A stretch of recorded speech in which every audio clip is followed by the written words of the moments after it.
जय हिंद दोस्तों, स्वागत है आप सभी का एक बार फिर से एसके क्लासेस राज में।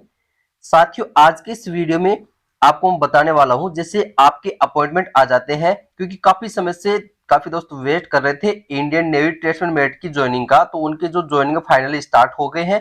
अभी आपके ज्वाइनिंग स्टार्ट हो गए, लेकिन आपकी ये दिक्कत आ रही है कि आपको क्या क्या डॉक्यूमेंट्स वहां पर लेके जाने हैं।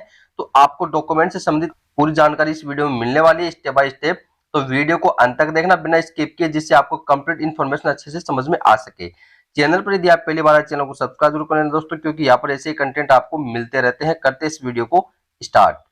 साथियों, आपको अलग अलग कमांड से ज्वाइनिंग है वो लेटर मिलना स्टार्ट हो गए हैं। इसमें जैसे मैं बात करूं, सबसे पहले जो डाला गया था, अभी उनके लेटर या तो पहुंच गए हैं या फिर जीमेल से उनको बताया गया। जैसे गोवा वालों के लेटर है वो पहले बताए गए थे। इसके बाद में बात करें ईएनसी कमांड के और डब्ल्यूएनसी कमांड की, सभी कमांड के जो लेटर है वो आना स्टार्ट हो गए हैं। अभी जो लेटर आ रहे हैं, जैसे मुंबई कमांड का भी आ रहा है, इसके अलावा जैसे ईएनसी कमांड के भी आ रहे हैं, तो उनमें क्या क्या डॉक्यूमेंट्स लेके जाने हैं वो आप डिटेल से अपन देख लेते हैं। सबसे पहले तो आपको एक लेटर मिल रहा होगा, जो अब स्पीड पोस्ट के माध्यम से आपको लेटर मिला है। जो आपको लेटर मिल रहा है साथियों, जो फ्रंट पेज है उसमें आपका नाम और आपकी जो डेट ऑफ बर्थ है सब मेंशन होगी उसमें। तो उसके आपको कम से कम 10 फोटोकॉपीज के सेट बनवाकर लेके जाने हैं, जो आपको अपॉइंटमेंट लेटर मिल रहा है उसके। ठीक है साथियों, सबसे पहली बात तो ये हो गई। अब उसके बाद में बात करता हूँ कौन कौन से डॉक्यूमेंट्स आपको लेके जाने हैं। डॉक्यूमेंट्स से संबंधित अगर दोस्तों बात करें, तो आपने जो डॉक्यूमेंट्स जब डॉक्यूमेंट वेरिफिकेशन के टाइम में चेक करवाए थे, वो सभी डॉक्यूमेंट्स आपको जो ओरिजिनल है वो लेके जाने हैं। इसके अलावा और भी डॉक्यूमेंट्स कुछ हैं, से संबंधित बात करते हैं। डॉक्यूमेंट्स में आपके पास एक तो 10th का सर्टिफिकेट और मार्कशीट है, वो लेके आपको जाना है। इसके अलावा आपका जो आईटीआई सर्टिफिकेट और आईटीआई की जो मार्कशीट है वो आपको लेके जानी है ओरिजिनल। ठीक है साथियों, जितने भी आप डॉक्यूमेंट्स लेके जाएंगे ओरिजिनल, उनकी सभी की दो दो फोटोकॉपीज आपको लेके जानी है।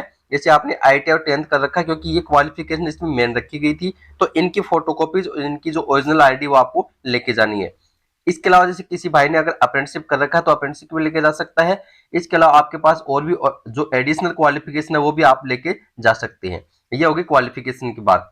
इसके बाद में साथियों बात करें आपके जो इंपॉर्टेंट डॉक्यूमेंट्स है उसके संबंधित बात कर लेते हैं। आपका जो कास्ट सर्टिफिकेट है साथियों, वो आपने जब वेरिफिकेशन के टाइम में चेक करवाया था वो आपके पास होना चाहिए, वो आपको लेके जाना है। इसके अलावा जैसे आपका जो मूल निवास है वो आपको लेके जाना है। मूल निवास के साथ ही आपका जैसे पीडब्ल्यूडी, अगर किसी भाई कोई पीडब्ल्यूडी कैंडिडेट है तो उनको भी ये सर्टिफिकेट है वो लेके जाना पड़ेगा, पीडब्ल्यूडी वाला। ठीक है। उसके बाद में बात करें पैन कार्ड की।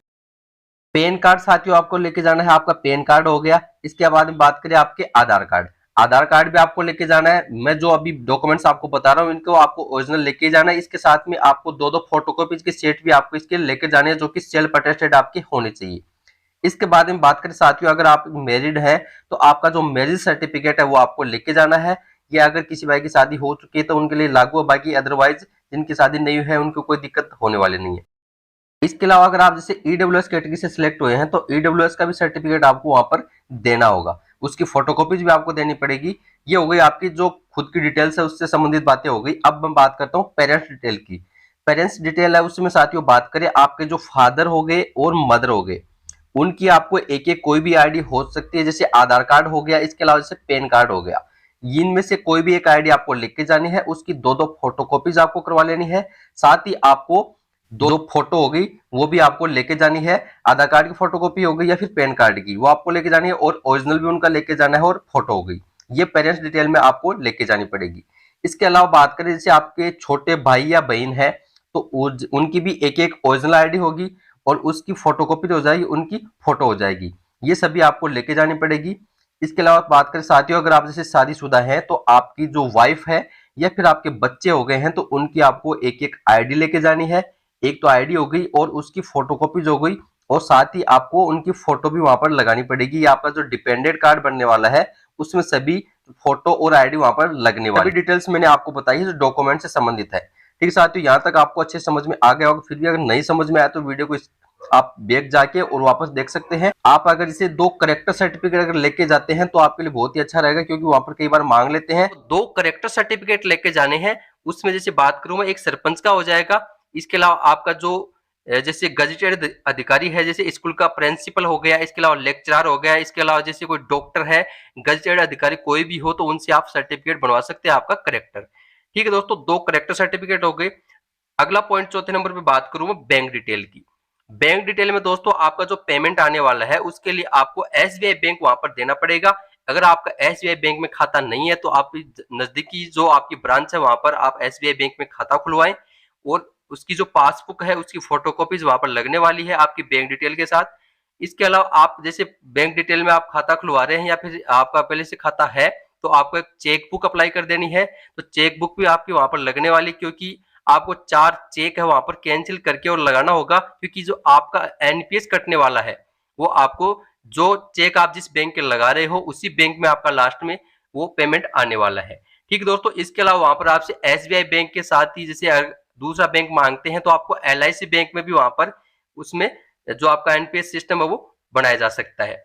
तो आपको एसबीआई बैंक है उसका खाता खुलवा लेना है और चेक बुक वहां पर अप्लाई कर देनी है। अगर है तो अच्छा है, नहीं है तो अप्लाई कर देना। ठीक है दोस्तों, ये हो गया। आपका जो भी पेमेंट आने वाला है एसबीआई बैंक में ही आपका पेमेंट आएगा। यहां तक की बात आपको अच्छे से समझ में आ गई होगी।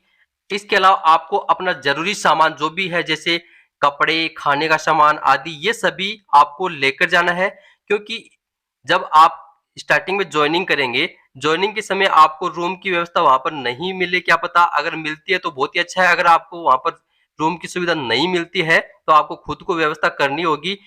तो आप उसके लिए कुछ पैसे की व्यवस्था करके जाएं या अपने खाते में लेकर जाएं, तो वहां पर आपको आसानी से रूम वगैरह है एडजस्ट करने में कोई दिक्कत नहीं आएगी। ठीक दोस्तों, आशा करता हूं दोस्तों मेरे द्वारा दी गई जानकारी आपको अच्छे से समझ में आ गई होगी। तो वीडियो को जाते जाते लाइक जरूर करके जाना दोस्तों। इसके अलावा अगर आपका कोई भी क्वेश्चन है तो आप कमेंट बॉक्स में कमेंट कर दीजिएगा, उसका आपको रिप्लाई दे दिया जाएगा। वीडियो को अंत तक देखने के लिए धन्यवाद दोस्तों। मिलते हैं एक और नए वीडियो के साथ, तब तक के लिए जय हिंद।